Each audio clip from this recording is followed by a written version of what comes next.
Okay, I'm here to save you some time by telling you to not even bother watching the trailer for Free Guy when it comes up towards the end of the year. It's starring Ryan Reynolds and some other people, including Taika Waititi. Now, if you actually know, Taika Waititi and Ryan Reynolds appeared in Green Lantern, which was a tank at the box office. It actually made about 20 million bucks, and when you consider taxes or however they actually account for things, you'll notice that nothing was made from that movie. Now, the funny part is you find the same guys, same ingredients used to make a wheat cake are now being used to make a vanilla cake. I mean, what are the chances that they're going to star in one movie and get it wrong and then star in another movie and get it right? I'm going to tell you the chances are next to nil in this because I've got some information about Free Guy that I've picked up so far without the trailer.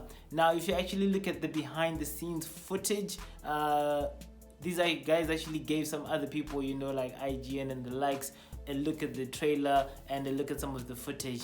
Even though they're a bit excited about it, I'm not, because I mean, these guys are so unprofessional. Ryan Reynolds and Taika Waititi actually made a skit where they tried to act like they didn't know that they both starred in Green Lantern, trying to be funny. I mean, trying to gain some popularity by mouthing off at some of your previous work is very unprofessional, and it goes under name calling or name dropping so as to get your movie out, like I told you with the other review that I did for the Gentleman, where they actually had to list all of the movies that Guy Ritchie had done so as to get some attention. This actually happens after people look at the whole project and decide that this is not good enough to actually get out there and gain some traction on its own, so they start doing some things on the side to help it push it along, sort of like turbo boost. This is like an old man using Viagra so that he can actually satisfy his little girl. So these guys actually using Green Lantern to promote their own movie is a bad move, and it also shows that they know themselves when they look at everything that it's not really offering much. And I mean, it's too late to pull it back. Decisions like this are done at the top. These guys have got nothing that they can do about that, so don't even watch the trailer. This is a sci-fi comedy that you don't want to waste your time on. Okay, so the next question, of course, is should you watch it or not, depending on what else is on offer. I know a lot of people don't have things to do, such that you end up engaging in acts like pottery making, right? Anyway, so this movie is definitely not in the league of the likes of Man in Black and Ant-Man, sci-fi action comedies. Ant-Man not very funny but well executed. Man in Black a bit more in terms of the fun side of things, but it was created a long time ago. It's not going to be better than Starship Troopers. Those who watched Starship Troopers, it's a movie from the 90s. I mean, it was a movie for those days, but it had quite a good storyline, everything that went on there. So it's not going to be on that level. It's probably going to be on the level of Repo Man. Those who remember Repo Man. Yes, looking at how the storyline is unfolding, what people are saying about Free Guy, it's going to be at that level. So the question is, would you rather make pottery or watch Repo Guy, or in this case Free Guy? Let's have a look at the top 10 movies in this genre, which are sci-fi action comedies, and you'll notice very quickly, if you do a little bit of research yourself, that it's nowhere near that level. You're looking at number 1, we've got Back to the Future. We've got Wall-E. I mean, Wall-E is probably a good reference for most of you young people. Us old men have watched Back to the Future. On number 3 is Guardians of the Galaxy. So you really see that at the top, you're not going to find it there. It's not something to look forward to in that level, unlike what I said for The Good Liar yesterday. It's something to look forward to in that it can actually challenge for the top 10. This is like somebody going to a sports meet and the world saying he might just break Usain Bolt's record, maybe for the 100 meters or whatever. That was yesterday. Today, I'm saying there's no chance of that happening. So if you're a person who likes the blockbusters, this movie is not for you. On number 4, we have Groundhog Day, then Young Frankenstein, Shaun of the Dead, Brazil, About Time. Ghostbusters is coming in at number 9. So the bar has been set. It's quite a competitive segment, and looking at the plot, which I shall discuss right now, comparing it to the best movies and showing you exactly why it's nothing to talk about, you would know that Free Guy is not going to come up to that level. I mean, there's Ryan Reynolds in it, right? And then Back to the Future Part 2, that was number 10. So Back to the Future actually the best franchise in terms of sci-fi action comedies with 2 in the top 10. Also, another thing to consider, I mean, a lot of people just look at the trailer itself, but I look at who's involved, where it's coming from, to give you an idea before even you waste your time what's going to happen. I mean, for example, if you know that Bugatti is making a car, you know that they're going for the world speed record, for example, and you can expect that and you would not doubt them doing that. But if Kia said we're going for the world record, I mean, you're going to be like, what? This is why I do this. This is the line of thinking to show you that where a movie is coming from has a great impact on what you're going to get. So Walt Disney does not really do sci-fi action comedies, which, even if it's a big house, points to the fact that you should not expect much from Free Guy. I mean, they don't have a lot of experience distributing such movies, but when they do release, it's pretty good. They've got Wall-E, which is the second best. I mean, they did it and they got it right. They probably were surprised themselves maybe at how well that it did. Since you see that since Wall-E in 2008, they haven't really been pushing sci-fi action comedies that have actually cracked the top 10 since 2008. This is 11 years later. And then you've got Guardians of the Galaxy and Ant-Man. This is the work they've done in that respect, and their entries are all post 2008 in the top 10. Tells you that it's something that they might be now getting into, but it's something they're not really into at that level. So looking at this background for Free Guy, you would say that its chances of being a blockbuster sci-fi comedy in a world where blockbuster sci-fi comedies were really the thing in the 90s, and that's where the best ones were actually created. Don't expect much. It is Ryan Reynolds after all. Moving on to talk about the plot and actually comparing it with the top 3 to see again what you should expect.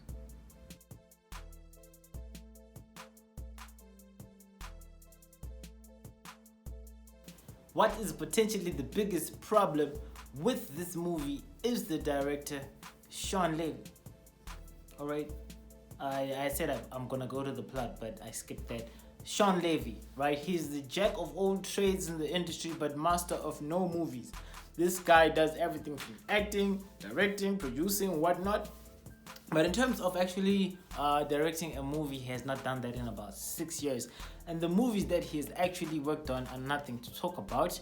I think he's actually getting this job because of the clout that he might have earned from doing Stranger Things. But I tried to watch that series Stranger Things. I didn't last 5 episodes. I don't know about you. I mean, he's got a high rating. What do you think about Stranger Things? Does this make him a good candidate for Free Guy?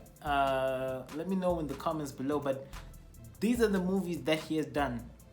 Night at the Museum, Secret of the Tomb. This Is Where I Leave You. That's a Netflix movie, I think. Sounds like, you know, one of those Tyler Perry things. The Internship. That's Owen Wilson. Real Steel and Date Night. And none of these movies have really done well with critiques. So he's a master of jack of all trades, master of no movies, and it reminds me of that movie Life, where Bokeem Woodbine was acting as Can't Get Right, because he can't get it right when it actually comes to movies, and then they take him and they put them on this movie. It's probably low budget. So as a director, for lack of frequency in terms of making films and the fact that the movies that he actually creates suck, I'll put Shawn Levy in with the director rating of about 4 out of 10. I don't know, do you think I'm too harsh? I mean, this is a nobody. A lot of you probably do not know this guy, and I think he deserves that rating. There's a very good chance that he might tank this, especially looking at the funny plot that these guys are trying to push through that is actually not very believable. Maybe they'll execute it better than it sounds here, but from what I've gathered, it's total rubbish. Let me just get to it just now. Okay, so apparently this is another excuse to make Deadpool jokes. Remember, it's Ryan Reynolds involved in this. So if you're tired of Deadpool jokes, this is not the movie for you to watch, because the people close to the flick are saying that there's going to be a lot of fun and joking around going on. And there's a chance that they're going to break the fourth wall. For those who don't know what that means, it's like in House of Cards, where that guy actually then, is it Kevin Spacey? I don't know. Actually then looks at the screen like and starts talking to you guys. That's breaking the fourth wall. So I mean, do you like that? I don't like that. There's a reason why breaking the fourth wall is not used a lot. If you look at the best movies that have used that concept. The last one that was really good was Goodfellas, and that was in the 90s.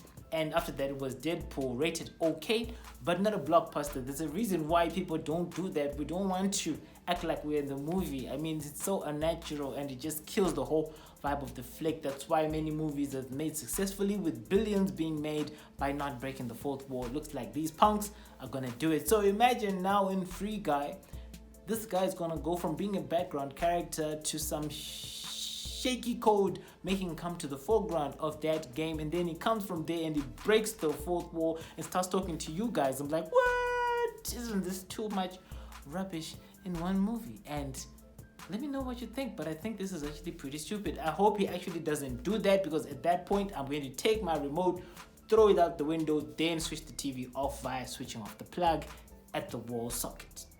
Okay, so let's rate the title Free Guy. This actually gives us the idea that this guy is going to free himself from something.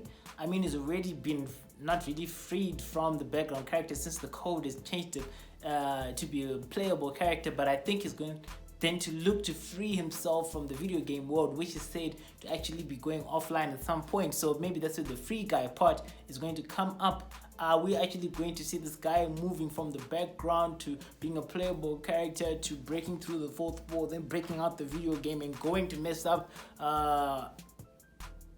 Taika. He probably deserves that for actually being a part of this stuff, but it looks like it's going to be too much, since it's not possible for a background character to then be coded to come to life and then to be freed. I think we're now going along the lines of iRobot, where a robot uses artificial intelligence to learn emotions and whatnot. Are we saying the code is going to do the same for this video game character? I think this plot is too much of a stretch, and as such the title does not make sense. It's total rubbish. This is rubbish, guys. I'll give it a 4 out of 10, and as a genre, the rating again is a 4 out of 10, even though sci-fi allows for you to actually explore and challenge people's minds and common sense along with it. I think this does not make sense. It's trash. In the world of sci-fi comedy, it's going to also get a 3 out of 10. My verdict for this flick is, if it's actually being shot on a Sunday, this is the time that you can go to meet the Lord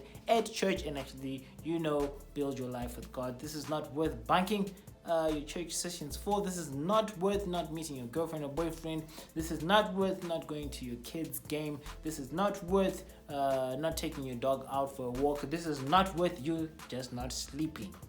Okay, so this is what I think. Let me know if you beg to differ in the comments below. Smash that like button, share the video, click on that notification bell, because the critique is not stopping anytime soon. See you in the next review, probably tomorrow.